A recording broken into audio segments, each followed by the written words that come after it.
And I start recording. Perfect, perfect. Awesome. All right. Thank you, everybody, for taking some time today for this training. We're going to go through a lot of information, but we're going to be going over it on site as well. So do not fear, and you'll get a copy of this training deck so you can go over that further. But first, I'm gonna pass it off to Adrian so we can introduce who we are. Sure. Thanks, Nathan. As Libby and Nathan explained, Nathan and I work for Dairy Max. I've been with them for about 4 years, going on 5 years. Nathan has certainly been with Dairy Max and this program for much longer, so he'll have a vast knowledge about the equipment, about the program itself, and help with the day-to-day for the Dairy Discovery Zone. But we'll go through a couple of things as you see. We'll do some quick Dairy Max history as well as Dairy Discovery Zone. Nathan will walk you through the exhibits, some key messaging, expectations. We won't touch on the daily procedures, although it's included in the deck. We'll go over those on site. We'll touch a little bit about the school tours, and some other issues and crisis pieces. So just about Dairy Max, we are a dairy checkoff, which means our farmers, and we have 900 across 8 states, as you can see, from Montana down to New Mexico, east with a portion of Kansas and a portion of western Oklahoma, Texas, of course, and then Louisiana. And what it really does is that we advocate for dairy. A portion of all of our dairy farmers' liquid milk that goes on to be processed, a portion of that is put into a bank for the dairy checkoff to advocate for and on behalf of our dairy and dairy farmers. Dairy Max is one of the largest dairy checkoffs within the nation. There are 16 across the country. And what's great about our area is that a majority of dairy comes from our great states. And so it is given us the ability to do campaigns and projects like the Dairy Discovery Zone. We also have a couple of practices within school marketing, business development, health and wellness, and our image industry and relations team. With our comms department, which Nathan and I work at, one of the channels that we reach consumers is through the Dairy Discovery Zone. It is one of a kind. The photo that you see at the bottom is our initial Dairy Discovery Zone, which launched about 14 years ago at the State Fair of Texas. It was great. It was impactful. We typically get to about 2,000 visitors a day. This year, we're on track to reach 3 million engagements through all of our venues. We initially started at 6 key venues. We have increased that to 10 with the revamp of the new style. And if Nathan would go ahead and click on the next page. Some of the goals for the Dairy Discovery Zone is to really protect our dairy farmers' image, promote consumption of milk, of course, increase trust in dairy, and just leave visitors with a positive outlook on the dairy industry, dairy farming, and of course our dairy farmers as well. And we do that through the Dairy Discovery Zone. And here are the new exhibits. There is one additional one that will not be at Rodeo Austin, but it is a new one that was launched last year, and it incorporates a couple of the video games and assets that we have that you see here at the bottom. But this one will be at Rodeo Austin. It was revamped and launched in 2021.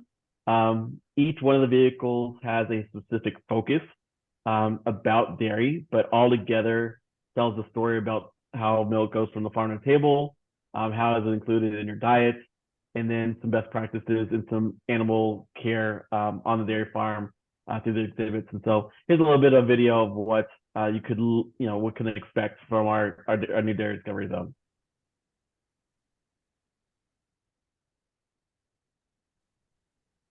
So this was at the State Fair Texas 2021 when we first launched it. As you see, as our 1965 milk truck.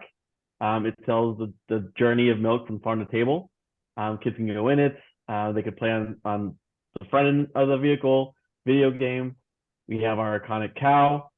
And then here's the middle, and the Spartan tells the journey, the dietary effects of dairy and the nutrition of dairy, and then our farm rock star trailer, which is the rock star of our farmers.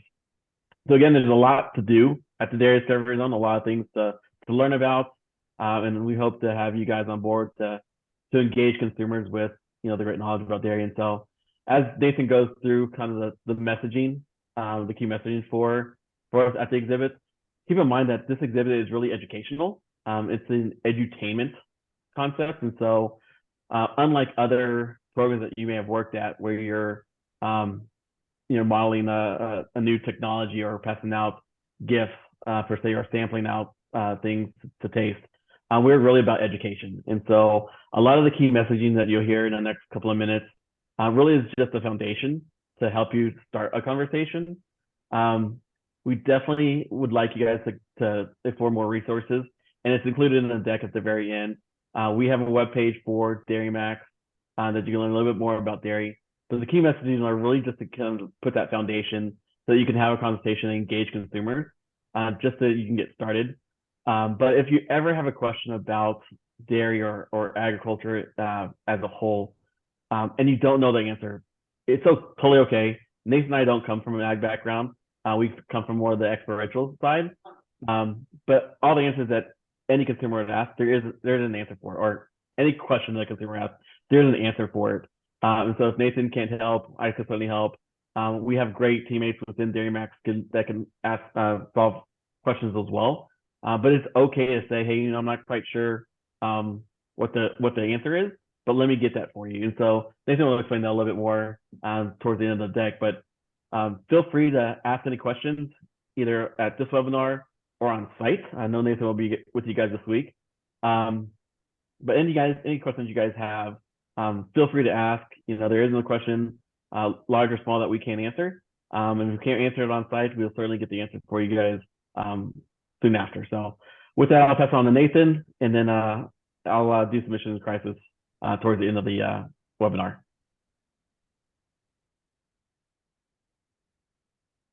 All right, unmuted. There we go. All right, everybody. So I'm gonna start off by showing you what these exhibits look like a little bit more. So this is our Spartan.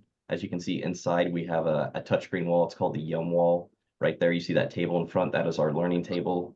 And to the right of all that, along the kind of the back of the hitch of the Spartan, you'll see a nutrient ball. So this is our nutrition wagon. This is the Spartan. Everything's all touch screen. It's very engageful. With the Yum Wall, there's a couple different ways to do it. You can let folks interact with it directly, or you can kind of do it like a game show host type of thing. And it has would you rather, this or that, true or false, and some of them are more fun, some of them are more educational. So a little bit of everything. And then the learning table, there are crosswords, word search, word finds, and they can pick throughout those different games. We have chairs there, they can sit, just make sure they're not putting any kind of drinks on top that might spill onto the computers. Those type of things I'll go into more detail when we're on site. Here is a Rockstar Farm exhibit. This one has Dance Dance Dairy Revolution. It's in tune with Animal Care. It's a fun little spin on those games. Everything is very dairy centric. Inside we have Dairy by Design. It is it's a more flushed out game where you can actually build your own dairy from the ground up. You can decide what kind of dairy cows you have, what kind of milking parlor you have, what buildings you have, the color of those buildings, what avatar and person you have, what crops you're growing, and then it'll do like as you're filling it out, it'll talk to you about dairy, it'll kind of educate you, and then it'll do a pan over the entire thing after you've built your entire farm. So it's really fun. It's one of our longer games, to play through it completely. It's about 3 to 5 minutes. Sometimes they'll leave halfway through. We have restart buttons, but I'll go more into detail on that on site as well. And then we have our nostalgic 1965 Divco milk truck. There is no engine in it. It does not drive. We let it off of a flatbed. We place it where it's going to place.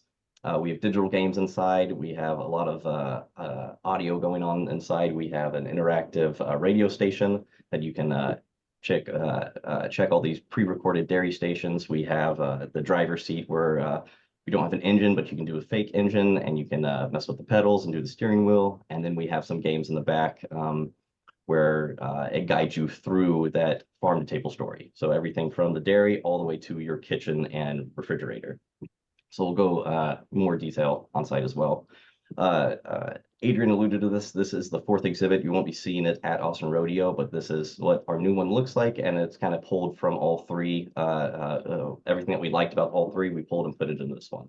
So this just allows us to go to more shows that you know, maybe were smaller, we weren't able to go to, or shows that we were already at a show and there's another show going on, and now we can be in two places at once. So this is kind of what some of those digital games looks like. This is the farm to table, or the farm to table story. Down there is the Intune for animal care. These are just stills. Everything is very interactive. The top left one deals with silhouettes. The top right one kind of guides you through all those different buildings. And then the bottom one is the Dance Dance Revolution. Here's what those digital games look like on the learning table.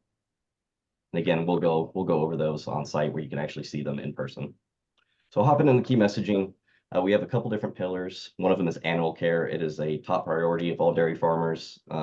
They work with veterinarians, nutritionists, to make sure that dairy cows are being looked after, that they're getting the right nutrition, the right kind of diet.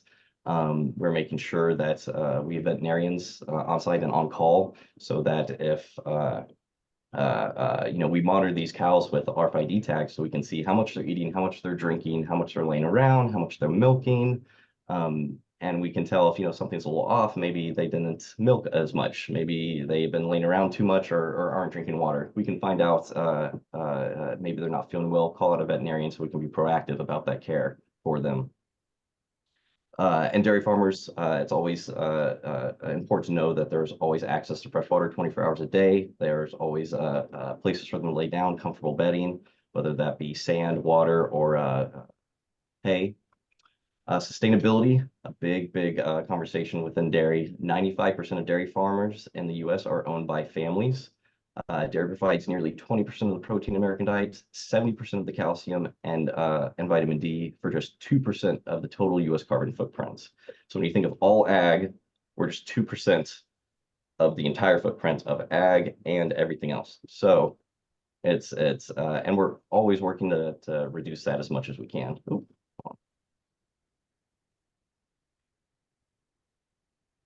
There we go. Sustainability, recycling water as many as up to 3 to 5 times on their farm. So we're using this water to let the cows drink, to wash out the barns, to clean equipment, to water the crops. So we're just using this water again and again and again, as many as we can, because our dairy farmers really are the first stewards of the land. They realize that natural resources are limited and that they have neighbors, and they need to be conscious of that. So they really are. So we recycle as much as we can. 80% of the cow's diet is not consumable by humans, like cotton hull seeds. So these would end up in landfills. Dairy cows, they have a ruminant stomach. They're able to eat things and turn them into energy, turn them into milk, unlike we are. So we're able to do feed them things like brewer's grain and cotton hull seeds that are nutritious for them. Wouldn't it be for us? Would be in a landfill. Now they're not. We also reuse manure in a lot of different ways, whether it be refertilizing or fertilizing the fields, or if certain farms have methane digesters where they're able to actually run equipment off the manure, trapping that methane and making sure that it doesn't reach the atmosphere. So there's always ways that we're just trying to reduce that footprint and be as sustainable as possible. And I have some infographics here. It's really the same information, just presented in a different way. Nutrition. So it's hard to talk about dairy without talking about nutrition. The Dietary Guidelines for American recommends 3 servings of dairy every day.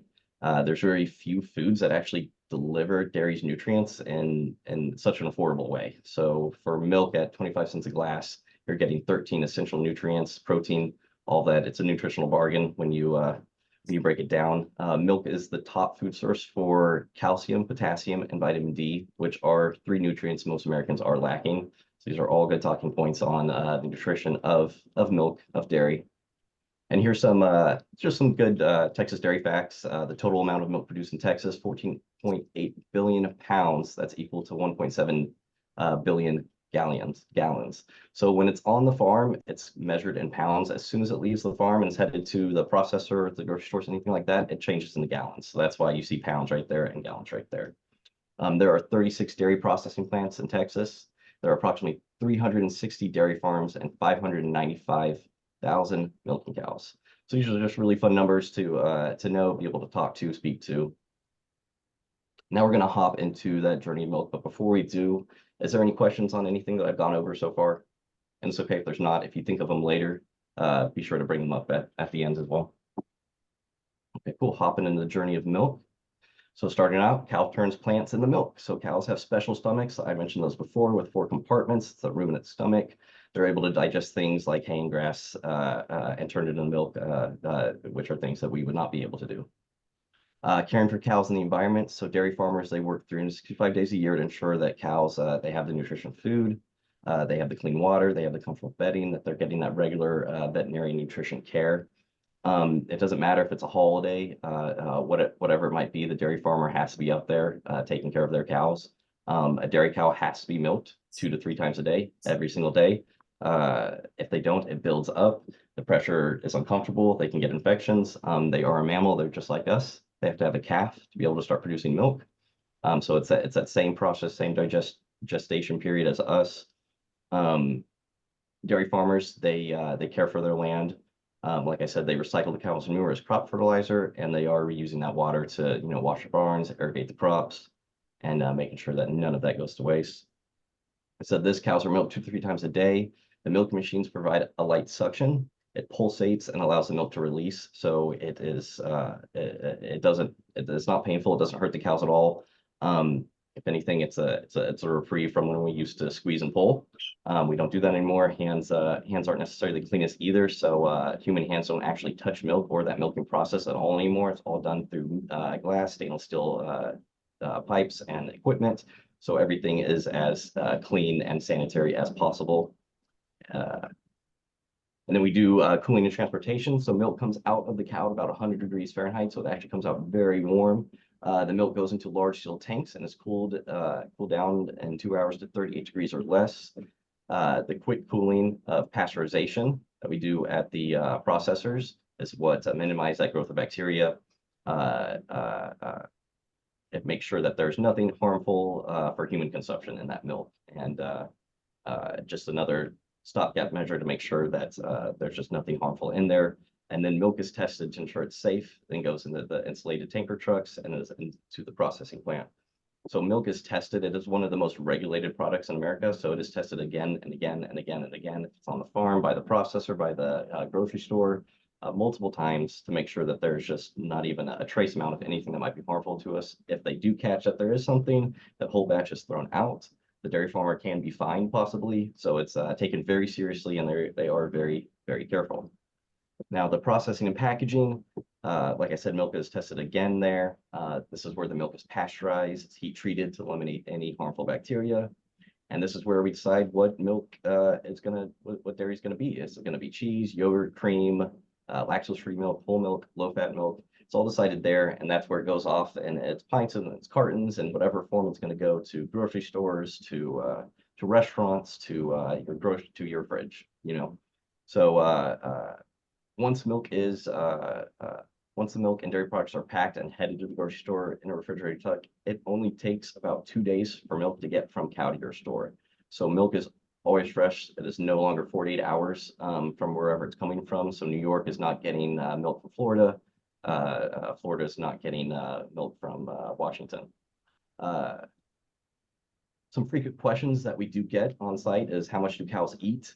The average dairy cow can drink between 25 and 30 gallons of water and can eat about 100 pounds of food a day. This hay, silage, that TMR that we were talking about with the brewer's grain, the hay, the alfalfa, a lot of different things. It's all mixed up so that they just have that really well-rounded diet. I touched on this. Cows are milked generally less than 10 minutes. We milk them 2 to 3 times a day. The rest of the day, they are eating, drinking, or laying around. So they work for about 30 minutes a day. The rest of the day, they have off to do whatever they want, get their back scratched, lay on their water beds, get snacks, drink water. Some of the different dairy cow breeds. So the main one is the Holstein. That is the big black and white one. It's the largest of the dairy breeds, produces the most milk. So that is why you see them more than any other breed. There are also Jersey, Brown Swiss, Milking Shorthorn, Guernsey, Ayrshire. Now there are other breeds of dairy cow, but these are the main ones. And Jersey is kind of going to be the opposite of the Holstein. It's one of the smaller of the breeds, real docile, and its milk almost comes out a golden yellow. It's really high in butter fats. And one thing to note, all dairy cows, they are all imported. No dairy cow started in America. They all come from different parts of the world, whether that be England, the Jersey Isles, just from all over, but they were brought in. That's just something to note. Any questions on that? Any questions on any of that process, the packaging, how it comes out, the milking process? I guess I do have one question. Are you able to hear me okay? Say that one more time. Are you able to hear me okay, first of all? Yeah, yeah. Okay. Yeah, if anybody approaches us with a question that we don't know, I mean, obviously we want to get to that answer ourselves, but is there a general resource that we can point people toward, like an online resource where they can learn more about their dairy questions they have? Yeah, yeah. So, first off, whenever you ask a question you don't know, like we said before, there's no dairy question that we do not know as Dairy Max, someone at our company. So if y'all don't know it and your field manager doesn't know it, you ask me. If I don't know, I'm gonna ask Adrian. If Adrian doesn't know, he's gonna ask our farm team. So somebody does Yeah. know. As far as resources, Adrian, do you want to take this? Yeah. So as Jason mentioned, there are great resources from a staff perspective, but thedairydiscoveryzone.com is our consumer website. And so it'll go through the health, it'll go through farming, also has great recipes if you need to. But that is our main resources. So anybody that's on site that wants to learn a little bit more about dairy, thedairydiscoveryzone.com is our consumer website. We have a lot of cool things on the dairydiscoveryzone.com. We have a virtual farm tour 360 that we really want to be pushing people towards. It's really cool. If people have never been on a farm tour, you're able to be on the farm as essentially a butterfly, going through the feeding, going through the milking parlors, going through the fields, and seeing all the different aspects of a dairy farm. And it's all 360. So you can do it on VR goggles, you can do it on your phone, going like this. You can do it on a computer with a mouse as well. So there's any way that you can access it, you can access it. But it's just a really fun piece of educational equipment. So hopping into attire, we want everybody looking well groomed, shirt clean and washed as needed. Make sure that you have khaki pants or shorts. Please no leggings. No spray on jeans. Whatever that exactly is called. Neutral colored closed-toed shoes. Make sure it's comfortable. We're going to be on our feet. We're going to be working. We're going to be talking to people, walking people around. Make sure that they're, not heavily branded, not super colorful, just kind of keep it neutral as possible. We will be providing polos for the field managers and shirts for the BAs. We will have jackets as well, depending on the weather. It doesn't look like we're going to need it, but we will have it just in case. No sunglasses. I say this, if the sun's out, we're outside. You can wear sunglasses. I have glasses, they transition, so there's nothing I can do about that. So that's completely understandable. My one thing is, if people are talking to you, just making sure that you're looking at them, talking to them, making sure that, they don't think that you're looking over there when they're trying to have a conversation with you. No hats unless it's Dairy Max brand. We will not have hats for this next show. Oh gosh, there we go. But we may in the future, but we will have jackets. Obviously no alcohol or smoking in uniform, no doing anything inappropriate in uniform. We do understand that cell phones happen and emergencies happen. So we're not saying that you can't have your cell phone on site. Just make sure that you're not answering it on the footprints when you're talking to guests. When there's any kind of consumers around, you're not bending over, looking in your pocket. If there's an emergency, just let your field manager know. You can go behind back, make a call, shoot some text, whatever you need to do, and come back on site. And make sure that you bring an undershirt or change of clothes if you are going to stay on site to enjoy the rodeo, or come early before your shift, whatever that might look like. Just make sure that you are not doing that in our branded uniforms. Engagements. So where we are at Austin Rodeo, we are kind of central to everything. So you have the carnival, you have us, you have the beer barn way over here, you have the rodeo behind us. And you have different activations all around us as well. So it's high traffic. There's going to be a lot of people coming by, whether they're going to the rodeo from the carnival to the rodeo, or to the food trucks that are right past us. We just need to be pulling people in. We want people to know that we are free, and they don't need tickets. They don't need to pay anything to come and enjoy the games and speak to us and get some of our collateral. We want to make sure that that they're welcome, that they are signing up for our free milk for a year winter giveaway. We have A-frames with QR codes for them to scan. Just want to make sure that we're pulling people over, encouraging them to enter free milk for a year, pulling them over, encouraging them to milk Bella, to play our games, to check out our vehicles. There, just make sure that yeah, that we're pulling people over, and when we're engaging with consumers, we're really using that messaging, this key messaging that we're going over.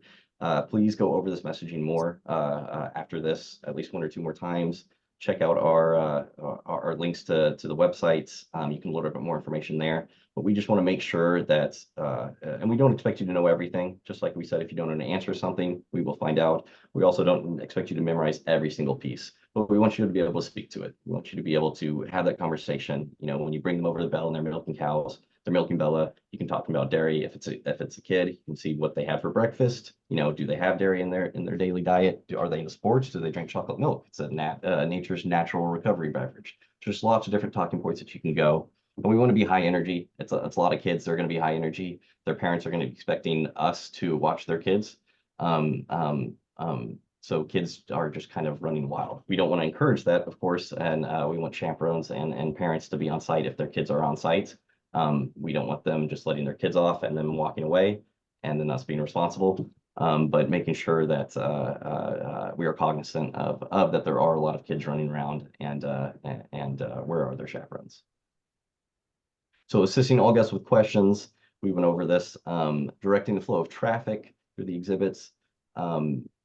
We can get pretty busy at certain times, making sure that if one exhibit is full, that we're guiding people to a different one. The milk truck, for instance, is a lot smaller than the other vehicles. It can fit a family, not much more than that. So if another one's trying to go in, making sure that we're directing it to the Farm Rock style trailer or to the Spartan for the learning table, whatever that might look like. Okay, we're not going to hop into daily features on here since we will be going over them on site. If you would like to review these, feel free for any openers and closers. But it's all pretty detailed. But again, I'm gonna make sure all of y'all know it. Don't worry, on site. So, oh, okay, reporting. So looking in the recaps, we want to get good photos, candid photos of staff interacting with consumers interacting with our assets. Want a detailed summary. So your field managers are going to be detailing what the day looked like, seeing if there are any good quotes from consumers about dairy or about our exhibits, any kind of questions that are dairy centric that maybe we're hearing a lot of, and we want to make sure that we get those down so we can update our messaging to make sure that we're answering the questions that people have. So just making sure that you're thinking about that, and if you do catch a good question, a good quote, something like that, letting your field managers know so they can note that down.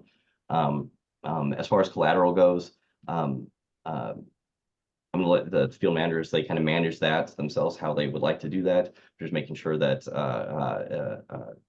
that we're keeping track of that as best as we can and rationing it out so it lasts throughout the entire show. Then school tour. So Austin Rodeo is a place where we have school tours, and we're actually able to have a presentation for the school tours. And what that is, at a lot of our shows, we have school tours and they will kind of come and go. It doesn't matter what time, how many, they'll just kind of be coming and going, and we can't really sit them down and have a presentation. But here in Austin, we're able to, we have scheduled times. And the scheduled times, it might be 60 students, it might be 200 students. It can get really big, really small. They will be led by FFA. They will come around in groups. They do try to segment it off, so it is not just massive amount of people, but sometimes, like I said, it still does end up being 200 kids. So we will go over that much more on site of what that looks like and what we want that to look like. But this is kind of a rough outline of what that would be like. Asking the kids, what did you have for breakfast this morning? And these kids, they can be aged. They can be any age. They can be very, very young to middle school. So you kind of have to adjust your speech to depending on what that audience looks like. But making sure that we are engaging those students and using some of this messaging about, some of the more fun messaging about a whole bathtub of water every single day, eating 100 pounds of food, seeing what happens on the farm, that they have back scratchers, that they're able to lay on water beds, that they have all these different things. But now we're going to hop into issues and crisis. I'm going to pass this back off to Adrian so we can dive into that. Sure. So hopefully I know that there's quite a bit of information. And again, you guys will see this on site. But when it comes to issues and crises, there are a couple of things to cover, all in which are secondary to your safety.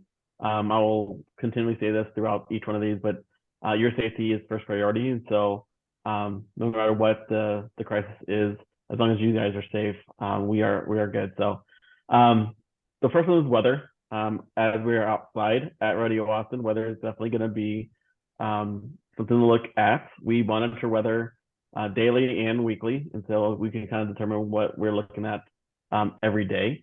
But in Texas, you just never know. And so when it comes to weather, obviously shelter when there's inclement weather, especially with like, if there's a tornado or something like that. We'll have areas to cover. Our assets are secondary. We'd certainly love to keep our assets as is. If possible, close down if we can plan to do so. Many times that is the case. So if weather's coming and we see it start to roll in, we'll start to close down certain aspects of the Dairy Discovery Zone. There is one of them, the Spartan, which is that silver one. It doesn't have an awning, so it's exposed to sun and rain pretty extensively. And so we do close it up pretty quick. The other one, the farm exhibit in the middle, does have an awning, but with the high winds, obviously that can be destroyed. And so we'll retract that, close off if needed. But again, we monitor that throughout the day and like I said, throughout the week as much as possible. If something does happen during weather and something breaks or the tent rips or flies away, something that comes off the exhibit. We just had this happen in San Antonio where a kid ripped off one of the pieces of our exhibit, which is pretty impressive because it was nailed in. It does happen. People like to destroy things. I mean, it is what it is. If that does happen, please let us know. That way we can replace it, fix it, order a new one, whatever the case may be. It's not a big deal. It's their assets, and so just let us know. The sooner the better. That way we can fix it and make our exhibit look great. When it comes to protests and activists, we haven't run into this a lot. I won't say we will never run into it, but if it does happen, please let the field manager know.